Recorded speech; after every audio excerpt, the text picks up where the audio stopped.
Hi, I'm Johnny from ultimatepapier-m&acirc.com, and I got the pattern finished for my Minotaur Headdress Mask. I had a lot of fun with this one because I wanted the pattern to have kind of a serious expression, kind of a don't mess with me or you're really gonna regret it kind of a look. And I think I actually got it. I'm really happy with the way this one came out. I do have another video for this fellow too. The pattern itself and the video that shows you how to put the pattern pieces together is on my website, and it's on this page, and I'll put a link to it down below, of course, if you want to go check that out. Now in this video, I just want to show you how to put the paper mache on there. I mean, it's pretty straightforward, paper strips and paste. I did fiddle around with the horns just a little bit before I put the paper mache on there, but you don't need to. I just felt like it. And then I painted him, and I want to make sure you know that this was an experiment. I was looking for a specific look. I wanted him to look like a black bull, but I wanted some of the brown paper to show through. That way it would be really fast, very easy to paint. But the one thing I discovered when I was doing it is it took a really super long time to dry. I had a lot of fun doing it.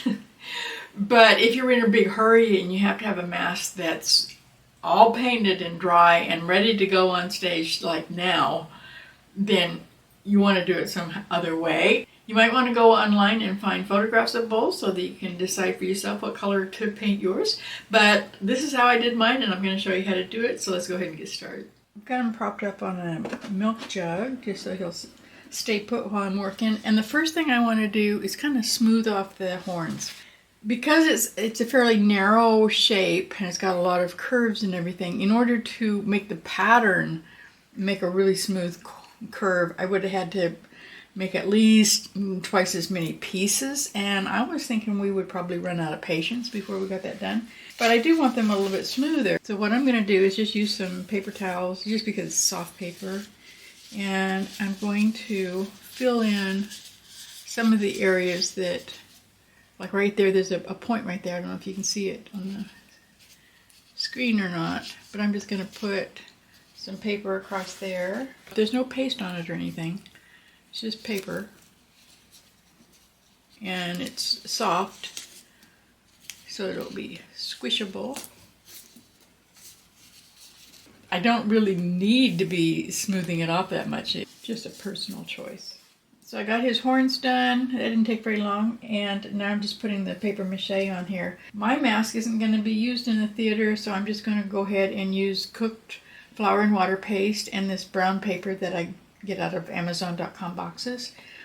Newspaper is almost exactly the same thing, except it's got printing on it, so go ahead and use that if that's what you have. If you're making your Minotaur for the theater, I do highly recommend that you use Titebond wood glue. But sometimes that can get a little bit expensive if you have a lot of masks to put together. So I've got a video to kind of help you decide whether or not it's worth the extra expense, and I'll put a link to that video down below.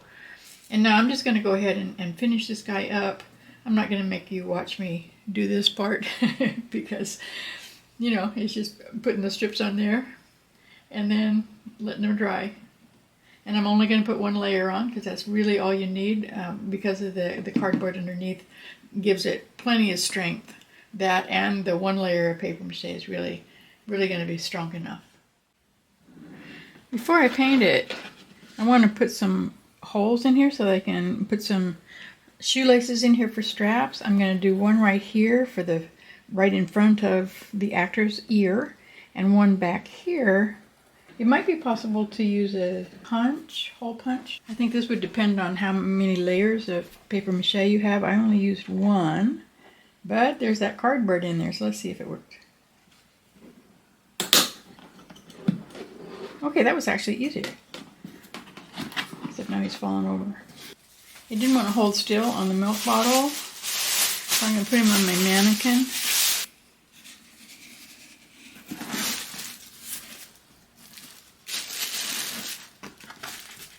That's better. Now I'm just going to paint the cap portion pure black. As soon as the paint on the back was dry, I gave it a really light coat, the whole thing, of this Rust-Oleum matte clear enamel. Very, very light. I wanted to seal the paper so that the fur that I put on the bowl can be transparent and let some of the brown paper show through. And I thought that if it wasn't sealed first, the black that I'm going to be putting on there might soak into the paper, and then I wouldn't get that transparent look that I'm after. I'm going to use some of this satin glazing liquid just to make sure that it's transparent, and this slows down the drying time. So it should be possible for me to go ahead and cover it without getting any streaks or stripes anywhere, hopefully. That's really easy to do if you just thin the paint with water. And I'm going to put a lot of it in this cup with my black.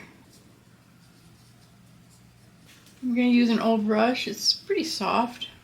I'm going to dip a little bit of the paint onto the brush, get most of it off, and then get even more of it off on the paper towel. That's only because I want the nose to be darker than just the brown, but not completely black.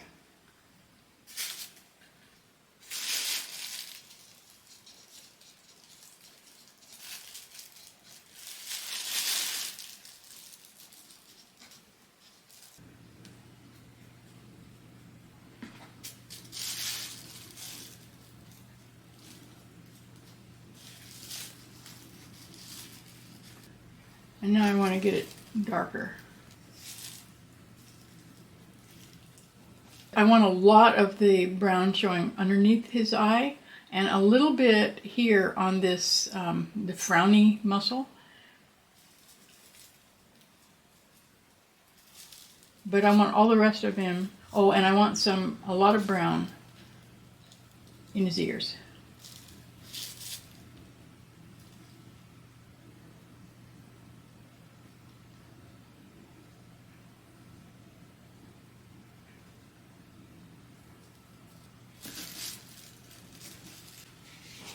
I went ahead and painted wet on wet just because it seemed to be working, but I got a little bit more on this part right under his eye than I wanted.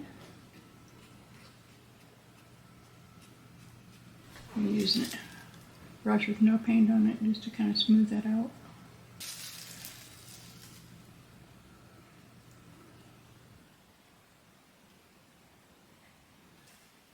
I got the face painted in his ears, but I was using his horns as handles when I was painting him, and now I have to let the rest of it dry so that I can paint the horns.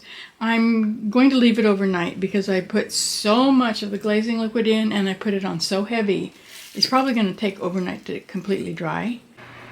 It actually took so long to dry that I ended up putting it in front of the fan for a while, because even after leaving it overnight, it was still damp in some places. I've made a gray out of ultramarine blue and burnt umber. Added just a touch of the yellow ochre to warm it up. Now I'm going to see what it looks like when I add some white. I'm looking for kind of a dirty white, a grade tan, I guess you could call it. Because horns aren't, they're not clean, and they don't start out bright white anyway, but they're a lot lighter than his face. I think it needs just a touch more yellow. Don't want to get carried away. Maybe I just did. And more white. I'm happy with it. I think it's going to work. I'm just going to put on very little paint on my brush. I'm trying to leave some of the brown paper showing, just like I did with the fur.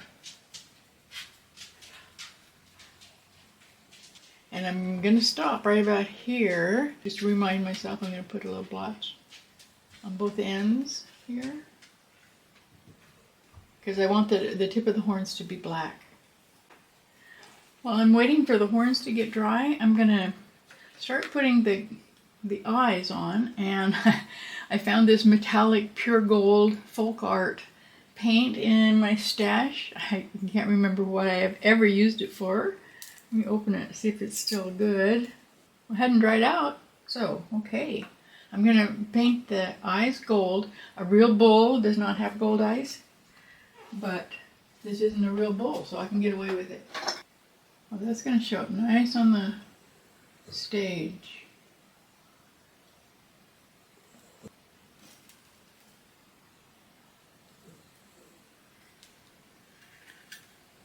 Okay, those are standing out nicely. I like it.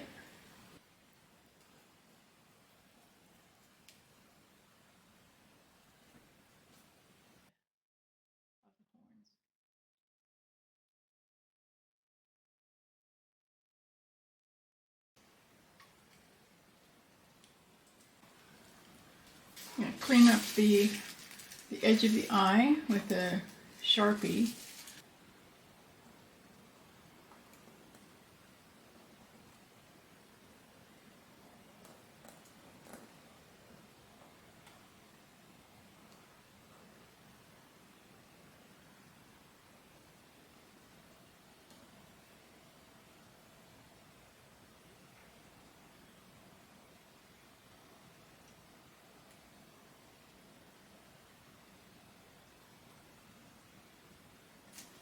I had to go back over those pen lines because the color almost immediately shifted to red from the Sharpie.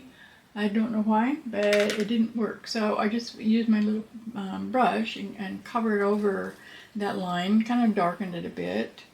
And now I'm going to have to probably go back over with the gold just to clean up the black line. That's just the way it goes.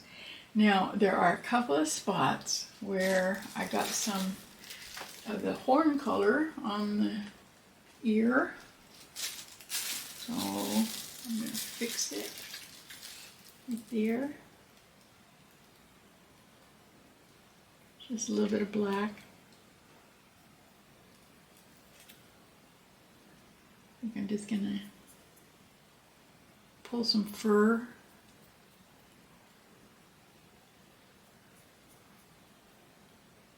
Up into the horn.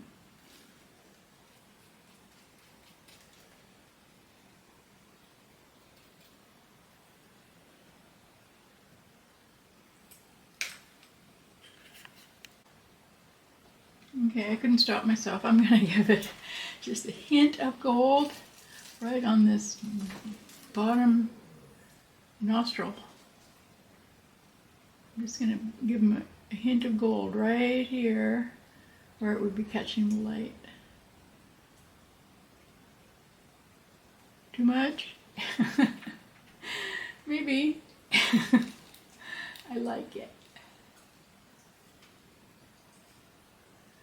I really enjoy playing with these theater masks because I know people aren't going to be seeing them up close.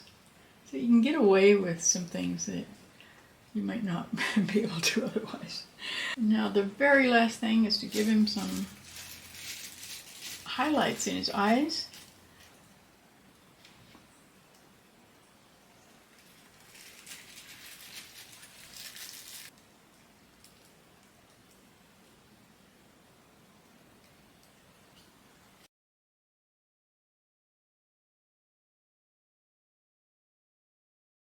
So now the Minotaur is all painted. I think what I'm going to do next, though, is now that he's all dry, I'm going to take him back out to the garage and give him another light spray of this matte clear enamel just to protect the paint. But I really want those gold eyes to stand out. And that right now they do. They're kind of shiny and they're really bright against the black of the rest of his face. But I don't want to lose that, so I'm going to go ahead and put some fingernail polish over those eyes just to make sure that that's one of the first things you see, that and those kind of scary horns. I don't know why I always have to try them on. It's just so much fun making these guys. Now, if I was really going to do this on stage, I would probably wear like a black nylon stocking over my face, like the guys who rob banks. Maybe wear a black turtleneck. I don't know how you'd get the shoulders up higher. I don't know how to do it. I don't know how costumes are made. I just do the masks. I'm sure I'm having a lot of fun with this one. If you make a Minotaur with this pattern, I really hope you come back to my website and show it off on the Daily Sculptors page. You can find a link to it at the top of ultimatepapermache.com. And we really would love to see how yours comes out. I know it's going to be very different from this one because every single one of them is going to be different, and I really want to see yours too. So I really do hope you'll come back and visit me, ultimatepapermache.com. I'll see you there.